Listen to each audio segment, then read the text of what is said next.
माता का पांचवा रूप स्कंद माता। तो स्कंद माता का अध्याय सुनाती हूँ, ध्यान से सुनो। ओम ऋषि बोले, प्राचीन काल में शुंभ निशुंभ नामक दो राक्षसों ने बल के मत में भरकर इंद्र त्रिलोकी का राज्य और यज्ञों का भाग छीन लिया। तत्पश्चात इन दोनों असुरों ने सूर्य, चंद्रमा, कुबेर, यम और वरुण के अधिकार भी छीन लिए। वायु और अग्नि के अधिकार भी छीनकर सब देवताओं को उनके राज्य से निकाल दिया। इस प्रकार देवतागण दोनों राक्षसों से पराजित होकर तथा स्वर्ग से निकाल दिए जाने पर अपराजिता भगवती देवी का स्मरण करने लगे। वे सोचने लगे कि भगवती देवी ने हमें पहले वरदान दिया था कि देवताओं पर विपत्ति आने पर भी मैं तुम्हारे स्मरण करने पर समस्त आपत्तियों का समूल नाश कर दूंगी। ऐसा सोचकर सब देवता इंद्र के साथ हिमालय पर्वत पर विष्णु की माया देवी की स्तुति करने के लिए चले गए।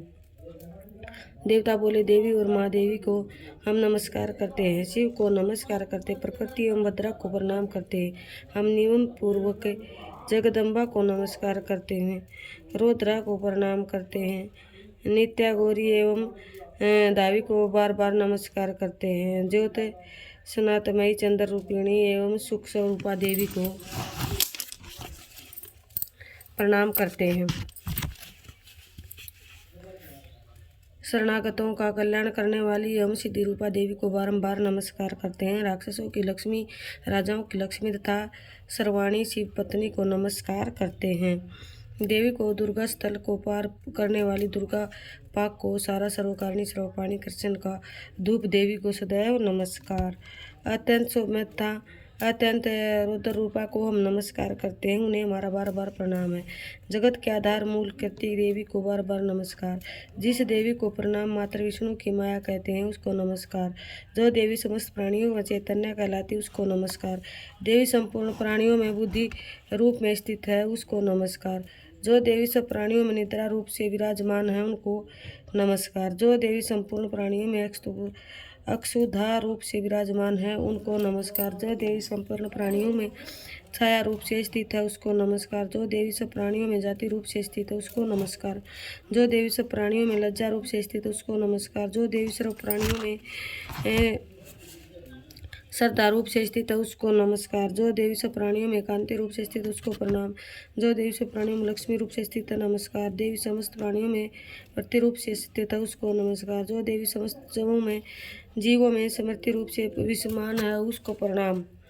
जो देवी समस्त जीवों में दया रूप से स्थित है उनको बार बार प्रणाम, उनका बार बार नमस्कार। जो देवी जीवों में तुष्टि रूप से स्थित है उनको नमस्कार। जो देवी समस्त जीवों में मात्र रूप से स्थित है उनको नमस्कार। जो देवी सब जीवों में भांति रूप से स्थित है उनको नमस्कार।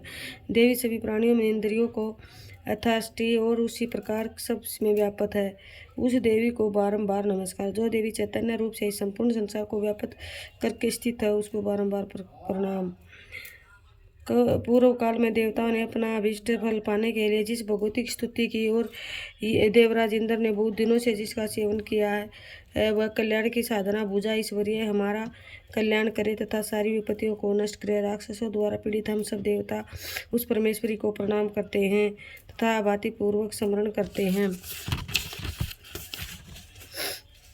कल्याण करके हमारी संपूर्ण विपदाओं को दूर करने की कृपा करें। महर्षि मेधा बोले, हे राजन, इस प्रकार जब देवता देवी की स्तुति कर रहे थे तो उसी समय देवी पार्वती गंगा में स्नान करके आई। उस समय पार्वती ने देवताओं से कहा कि आप लोग इस समय किसकी स्तुति करते हैं। तब उनके शरीर कोश से प्रकट हुआ शिवा बोली, ये देवता शुंभ दैत्य द्वारा निष्कर्षित एवं संग्राम में निशुंभ दैत्य ने पराजित हुए हैं, मेरी स्तुति कर रहे हैं। पार्वती जी के शरीर कोश से उसी समय अंबिका देवी प्रकट हुई जो समस्त लोकों में कौशिकी नाम से प्रसिद्ध हुई। जिस समय पार्वती जी के शरीर कोश से अंबिका प्रकट हुई उस समय से पार्वती जी का शरीर काले रंग का हो गया और तब से उसका नाम कालिका देवी पड़ गया और हिमालय पर निवास करने चली गई। शुंभ और निशुंभ के दूत चंडमुंड वहां आए और उन्होंने परम मनोहर रूप वाली अंबिका देवी को देखा। चंडमुंड शुंभ निशुंभ के पास जाकर बोले, हे महाराज, एक सुंदर स्त्री हिमालय को प्रकाशित कर रही है।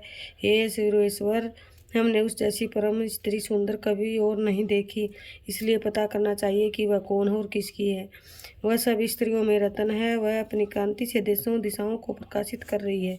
आप चलकर उसे देख लें। हे स्वामी, तीनों लोकों में हाथी, घोड़े और मणि इत्यादि जितने रतन हैं वह सभी इस समय आपके घर में शोभामान है। हाथियों में हाथी, ऐरावत हाथी और घोड़ों में उच्च सर्वा घोड़ अपराजित नामक वृक्ष आप इंद्र से प्राप्त कर चुके हैं।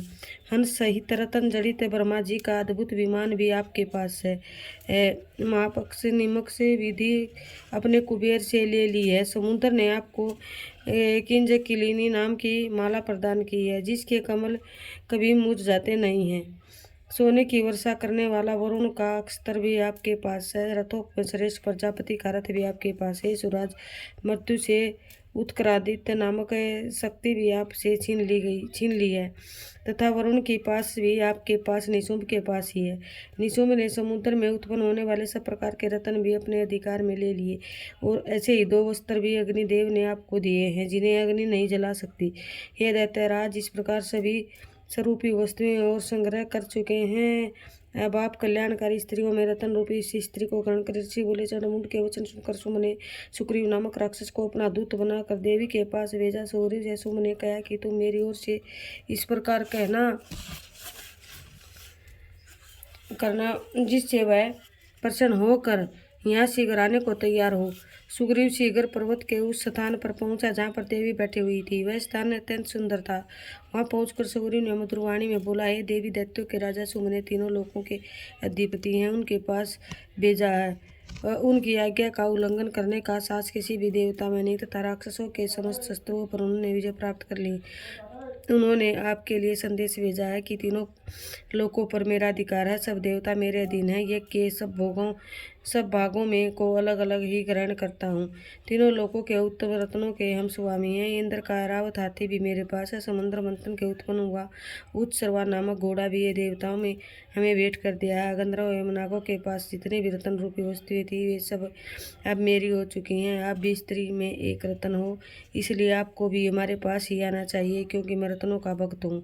अब मैं यह तुम पर छोड़ता हूँ कि तुम मेरे साथ या मेरे पराक्रमी भाई निशुंभ के साथ विवाह कर लो। यदि तुम मुझसे विवाह करोगी तो अतुलमान ऐश्वर्यों को प्राप्त होगी।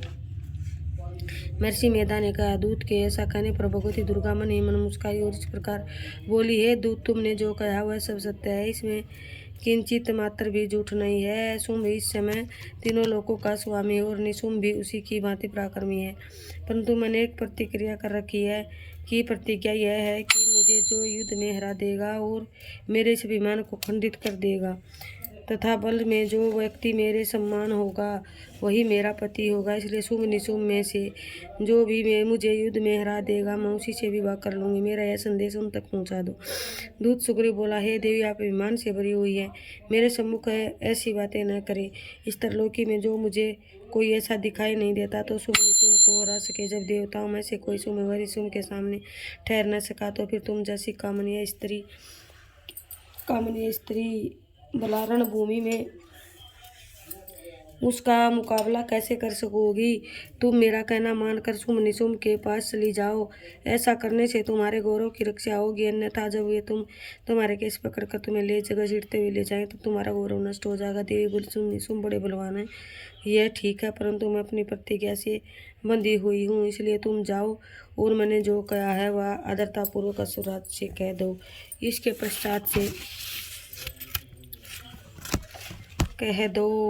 पश्चात वे उचित समझे वो करें। बोल शेरावाली मैया की जय, साची दरबार की जय हो।